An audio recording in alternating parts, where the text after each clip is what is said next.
뉴스 속보 전해드리겠습니다. 주요한 뉴스가 몇 가지 있어서 종합적으로 전해드리겠습니다. 먼저 국민의힘의 의원총회가 조금 전에 끝이 났습니다. 이제 송원석 원내대표를 비대위원장 겸임하도록 이렇게 결정을 했습니다. 내일 전국위에 추인이 있게 되면 8월 중순으로 이 전당대회 일정을 잡을 것으로 보입니다. 전당대회 관리입니다. 송원석 비대위 체제. 이제는 곧 다음 달부터 한 달 반 동안 국민의힘은 전당대회 국면으로 접어들 것으로 보입니다. 전당대회를 통해서 제대로 된 지도 체제를 선출해야 지금 이 이재명 정권에 맞설 수 있다. 또 국민의힘도 통합할 수 있고 쇄신도 할 수 있다라는 이런 숙제들을 해결할 수 있을 것으로 보입니다. 오늘 가장 관심을 끈 것은 이 전국 법관 대표회의였습니다. 이게 지난 대선 때 열리려고 하다가 연기가 됐습니다. 대선에 영향을 줄 수 없다. 그래서 오늘 이 전국 법관 대표회의가 열렸습니다. 전국의 126명 대표자들 가운데 90명이 참석을 해서 이 회의가 이루어졌습니다. 그러니까 이 회의에서 5가지 안건을 내걸었는데 모두 부결이 됐습니다. 이 안건이 여러 가지 섞여가 있습니다. 이재명의 선거법 위반 재판 이 부분이었습니다. 이 이재명의 선거법 위반 재판 이걸 대법원에서 좀 이례적으로 서둘러서 유죄, 파기환송을 한 것이 이게 적절했느냐. 대법원을 공격하는 안건도 있었고 그 반대로 또 이걸 가지고 조희대 대법원을 공격하는 이 민주당의 탄핵, 각종 수사 이런 공격들이 적절하냐. 양쪽 다 있었습니다. 안건에. 모두 부결이 됐습니다. 일단 이 전국의 법관들은 지금 이 이재명 정권의 이 조희대 사법부 공격에 대해서 법관들은 어떻게 생각하느냐. 이 부분을 한번 짐작해 볼 수 있는 이 부분이 관심을 끌었습니다.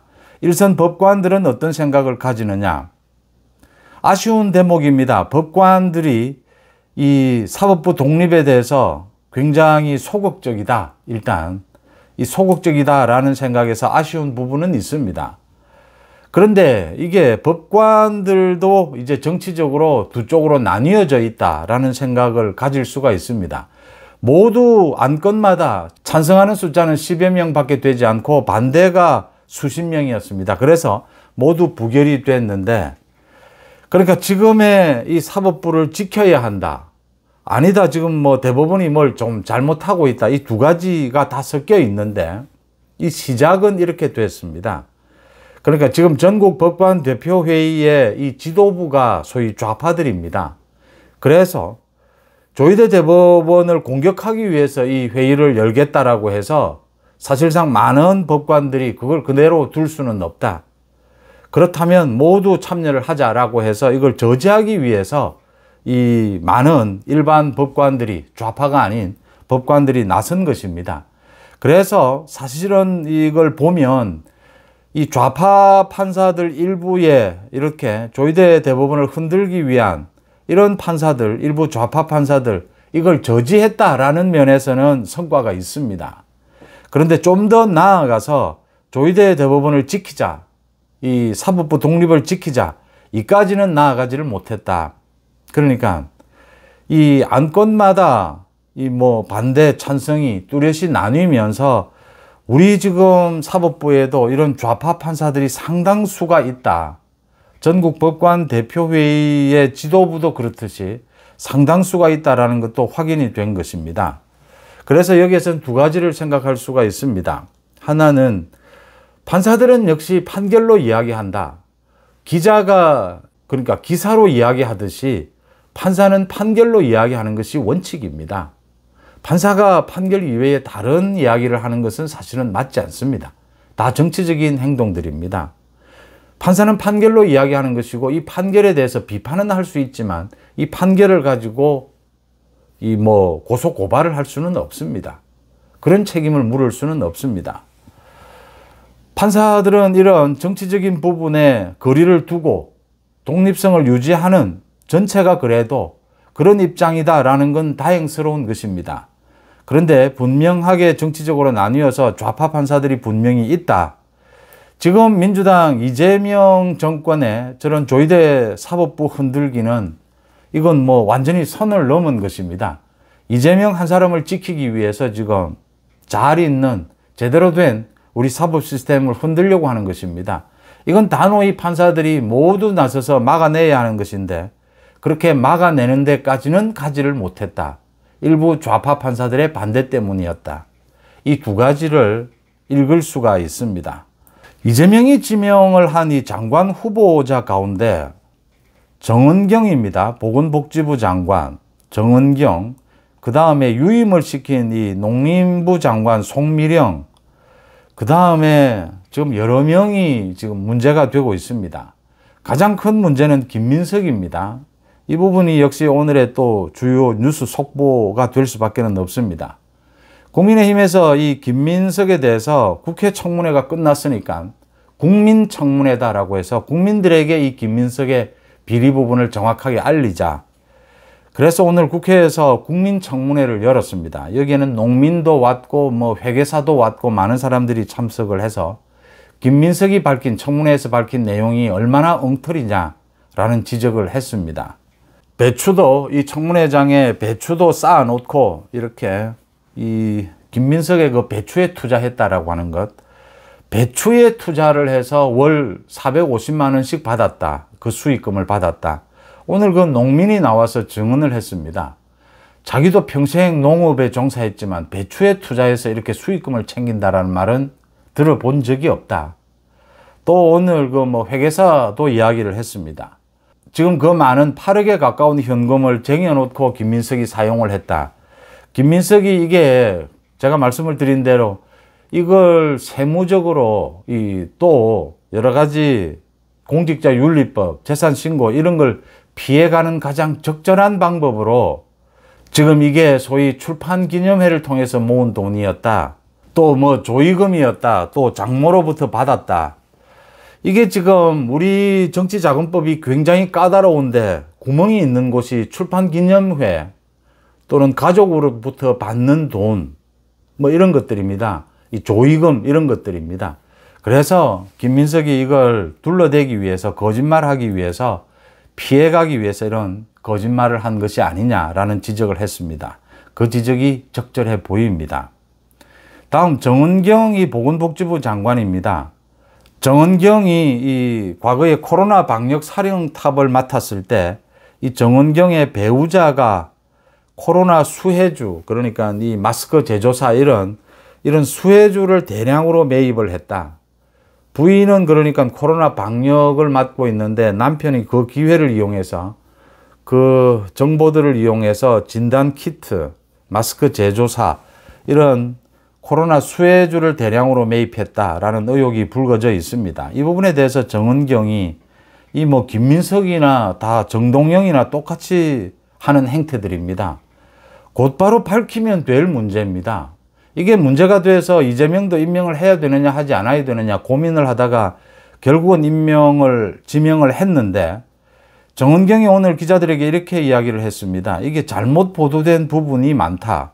그래서 또 청문회 때 밝히겠다라고 하고 있습니다. 잘못 보도된 부분이 있으면 지금 밝히면 됩니다. 청문회까지 갈 필요가 없습니다.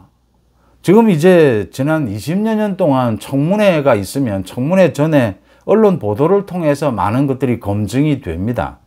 그래서 낙마를 하고 또 이 지명을 철회하고 이런 일이 벌어지는데 정은경 뭐 똑같습니다. 김민석이나 이 정동영 뭐 모두 마찬가지입니다. 해명이 안 되면 모두 청문회장에서 해명하겠다. 김민석이 청문회장에서 해명한 것은 전부 거짓말이었습니다. 증거를 갖다 댈 수 없는 것들이었습니다. 이런 식으로 또 행동을 하고 있다. 그 다음 농림부 장관 이 송미령 부분은 아예 뭐 거의 코미디가 되고 있습니다. 지금 이재명의 인사를 놓고 뭐 여러 가지로 좌파 언론들에서는 뭐 통합 인사다 뭐 이렇게 이야기하는데 한마디로 코미디 인사입니다. 방탄 인사, 보훈 인사, 코미디입니다. 그것도 블랙 코미디입니다. 참 헛웃음이 나오는 이런 것들입니다. 송미령이 이 윤석열 대통령, 윤석열 정부에서 임명이 된 장관인데 소위 양곡법을 반대했죠. 거부권을 행사했죠. 이 양곡법은 남는 쌀을 전부 사들인다라는 겁니다. 이 부분을 이제는 자기는 찬성을 한다. 이재명 정권의 이 국정 철학에 맞추기 위해서 갑자기 찬성을 한다. 이제 이렇게 되는 겁니다.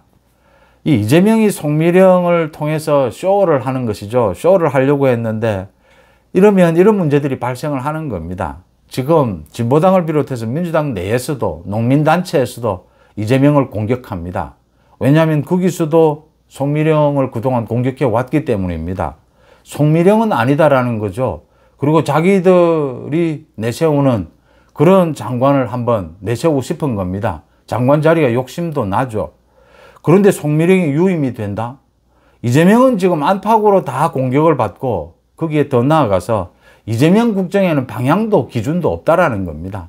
송미령이 어제까지 양곡법을 반대하다가 이제는 찬성한답니다. 찬성하는 이유가 사전에 이 쌀 수급을 잘 해서 조절을 잘 해서 남는 쌀이 없기 때문에 그러면 사후에 예산을 들여서 살 필요가 없다. 그래서 이 양곡법에 대해서는 좀 다르게 볼 필요가 있다 이랬습니다. 사후에 남는 쌀이 없으면 양곡법 자체가 필요가 없죠. 이렇게 말장난을 하고 있습니다. 블랙 코미디가 되고 있다라고 하는 것이고요. 마지막으로 이재명 정권의 치명적인 부분입니다. 그러니까 최근 들어서 계속 문제 제기가 되고 있는 부분입니다. 북한과 중국의 문제입니다. 먼저 북한의 이 핵 오염수, 이 북한의 핵 오염수가 서해로 흘러들고 있다. 이건 지금 일본의 후쿠시마 오염수보다 훨씬 심각한 것이다. 그런데 이게 그대로 서해로 유입이 되고 있다. 그러니까 황해도에 있는데 핵 오염수 정연시설입니다. 황해도 평산에 있는데 우라늄 정연시설. 여기에서 흘려보낸 오염수가 이 서해로 흘러들어서 우리 한강까지 지금 오염이 될, 수도권의 식수까지 오염이 될 그런 위험이 있다는 게 전문가들이 지금 진단입니다. 분석입니다. 그래서 국민의힘에서 계속 이 문제에 대해서 이 진상을 규명해야 된다라고 하는데 이재명 정부에서는 현재까지 특이사항이 없다. 우라늄은 감시 항목이 아니다. 이런 내용들입니다. 이런 내용들을 이야기를 하면서 실적 조사도 하지 않고 북한을 상대로 심층 조사 요구도 하고 있지 않다. 북한에 대해서는 제대로 할 말도 못한다라고 하는 것입니다. 이재명이 이 후쿠시마 방사능 괴담을 퍼뜨린 주범입니다. 이재명은. 이게 방사능에 오염된 생선이 우리 입으로 들어온다. 이런 가짜뉴스를 퍼뜨렸던 게 이재명입니다. 당대표 시절이었습니다. 인류 최악의 재앙이다. 방사능 테러다.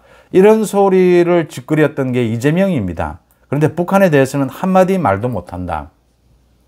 또 있습니다. 중국이 지난해부터 계속 이 서해의 한중 바다 사이에 이 접경지입니다. 여기에 소위 굉장히 큰 규모의 고정 구조물을 만들고 있다. 중국 측에서는 이게 어업용으로 필요한 것이다. 양식시설 관리용이다. 이렇게 주장을 하는데 전문가들은 계속 이야기를 하고 있습니다. 이렇게 큰 규모는 이 어업용으로 이렇게 큰 규모는 필요가 없다. 시추선을 개조한 이런 고정 구조물이다.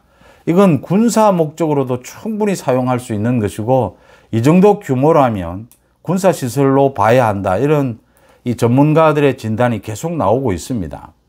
이 부분에 대해서도 윤석열 정부에서 계속 중국 측에 항의를 했는데 이재명 정부 들어서는 지금 여기에 대해서 어떻게 대처해야 될지 아무런 지금 입장도 없습니다. 중국에 쇠쇠하고 북한에는 말도 못하고 이런 저자세, 이게 앞으로 이재명 정권에 계속되는 소위 우리 국정의 재앙이 될 것이다 라고 하는 점입니다. 이재명 정권의 이 북한, 중국에 대한 저자세, 이 부분이 계속 논란이 될 수밖에 없습니다. 이재명처럼 가짜뉴스를 퍼뜨리지는 않습니다. 거짓 이 선전선동을 하지는 않습니다. 괴담을 퍼뜨리지는 않습니다. 제대로 대응이라도 제대로 하라. 일본 후쿠시마 오염수에 대응했듯이 그렇게 제대로 대응을 하라 라는 것입니다. 뉴스 속보 마칩니다. 고맙습니다.